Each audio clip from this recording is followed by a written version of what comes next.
Hello, my friends. Good to see you again. This is 7 English Bible School. Thanks for joining us. And once again, your presence means a lot to me.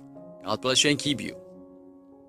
In fact, during the first wave, there were some field hospitals that were built up. Those were actually dismantled. And so now India finds itself in this position where it is trying to rush in oxygen to places where there is a shortage. But in Maharashtra and West Bengal, a new Indian variant has emerged. It has two key mutations. Lab studies suggest it's slightly more infectious, but less so than the UK variant. But the changes may mean that antibodies find it harder to block the virus.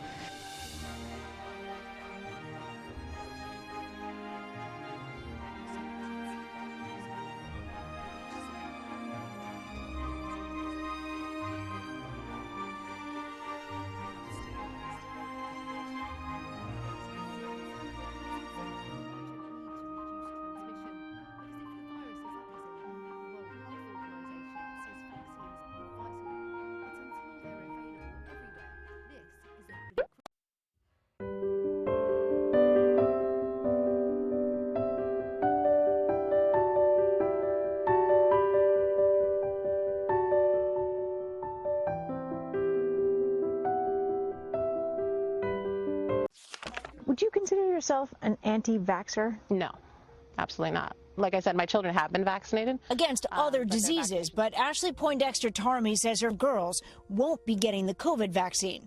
Not yet. I don't feel safe enough. If this had been on the market for 10 to 15 years and I had more data, then I would feel more comfortable. A recent study showed more than 25% of parents do not intend to vaccinate their kids. I have got a 1-year-old and I have a 2.5-year-old, and I'm very pro-vaccine, but I am not pro the COVID-19 vaccine for my own children. Because children are much less at risk from COVID. As of right now, the science shows that kids are not spreading it or carrying it. But herd immunity may depend on their vaccination. They should find comfort in the fact that vaccine development is proceeding cautiously and systematically, and the evaluation of these vaccines in children is very systematic.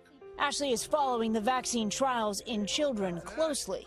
I'm an adult. I can make my own choices about how I feel I can put myself in harm's way. With your children, you're more protective. For now, she says, she will need more convincing.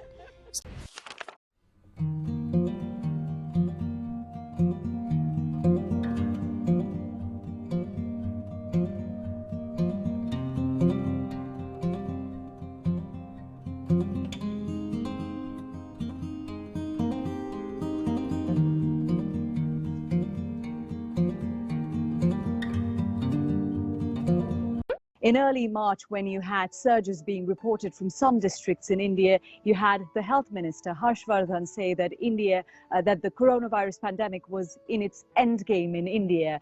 The government allowed mass gatherings for religious festivals, for political rallies, till as recently as a week ago. And with that messaging coming from the top, you saw people on the ground becoming complacent as well, not following COVID protocols. In fact, during the first wave, there were some field hospitals that were built up. Those were actually dismantled. And so now India finds itself in this position where it is trying to rush in oxygen to places where there is a shortage. The death toll keeps on rising as India struggles to cope with its COVID crisis. But how did they get to this point? And are variants behind the surge in cases? Since April, India has reported 5 million COVID infections. Each day is bringing record numbers. The picture is different in different parts of the country. In Delhi and Punjab, the UK variant is dominant. It has a mutation to the spike of the virus that allows it to enter cells more easily, so it can infect more people. But in Maharashtra and West Bengal, a new Indian variant has emerged. It has two key mutations. Lab studies suggest it's slightly more infectious, but less so than the UK variant. But the changes may mean that antibodies find it harder to block the virus. All right, that's it. This is what the media says.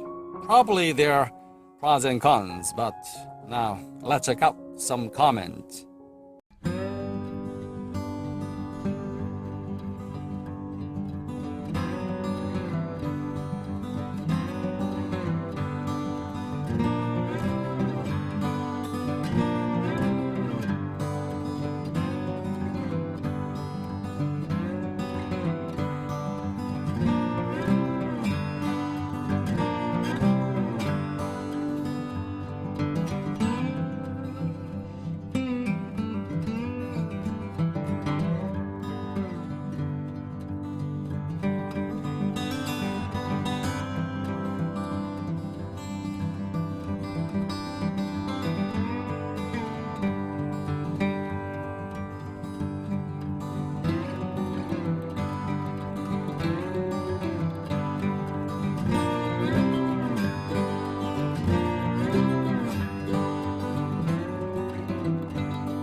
you are more interested in more information, please leave a comment and I will check out and respond. Once again, thanks for watching. Peace be with you.